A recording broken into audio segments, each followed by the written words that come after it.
મૌર્ય વંશના અંતિમ શાસક બૃહદ્રથની હત્યા કરી પુષ્યમિત્ર શૃંગે શૃંગ વંશની સ્થાપના કરી. આ સમયે મધ્ય ભારતમાં શૃંગોનું વર્ચસ્વ હતું, પરંતુ સામ્રાજ્ય અસ્થિર હતું, કારણ કે ઉત્તરમાં યવન આક્રમણકારીઓ પંજાબ અને સિંધ પ્રદેશ પર સતત આક્રમણ કરી રહ્યા હતા. દક્ષિણમાં વિદર્ભના સ્વતંત્ર શાસકો અને સાતવાહન વંશનો ઉદય થઈ રહ્યો હતો, જે શૃંગ શાસકોને પડકાર આપી રહ્યા હતા. શૃંગ વંશના શાસકો બ્રાહ્મણવાદી હતા અને બૌદ્ધ ધર્મનો વિરોધ કરતા હતા, જેનાથી ધાર્મિક રાજકીય તણાવ વધ્યો હતો. આ પરિસ્થિતિમાં શૃંગ સામ્રાજ્યનું કેન્દ્ર મધ્ય ભારત હતું, પરંતુ તેને દક્ષિણ અને પશ્ચિમમાં વિસ્તારની જરૂર હતી.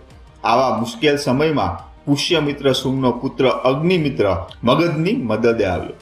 પિતાના શાસનકાળમાં તે નર્મદા પ્રદેશનો પ્રાંતપતિ હતો અને વિદિશા તેની રાજધાની હતી.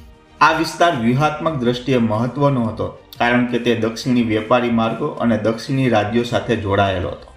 અગ્નિમિત્રએ અહીં વહીવટી સ્થિરતા સ્થાપિત કરી. શાસક બન્યા પછી તેણે દક્ષિણી પાડોશી રાજ્યના વિદર્ભના શાસક યજ્ઞસેનને પરાજિત કર્યો. આ વિજયથી શૃંગ સામ્રાજ્ય વર્ધા નદીના તટ સુધી વિસ્તર્યું.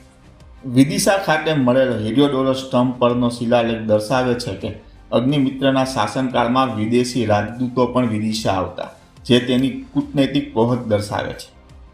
તેના ચાંદી તાંબાના સિક્કાઓ પર અગ્નિમિત્રસ્ય લખાણ અને રાજચિહ્ન મળે છે, જે તેની આર્થિક અને વહીવટી તાકાત દર્શાવે છે.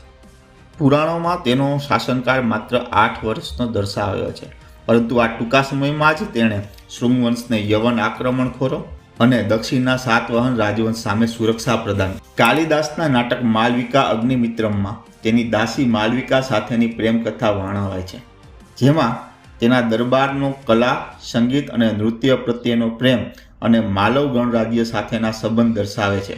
આમ અગ્નિમિત્રના વિજયોએ શૃંગ વંશને લગભગ અડધી સદી સુધી ટકાવી રાખ્યો, પરંતુ તેના પુત્ર વસુમિત્ર અને તેના પછીના શાસકોની નબળાઈઓના કારણે ઈસવીસન પૂર્વે 73માં કર્ણ વંશના શાસકોએ શૃંગ વંશને ઉથલાવી નાખ્યો.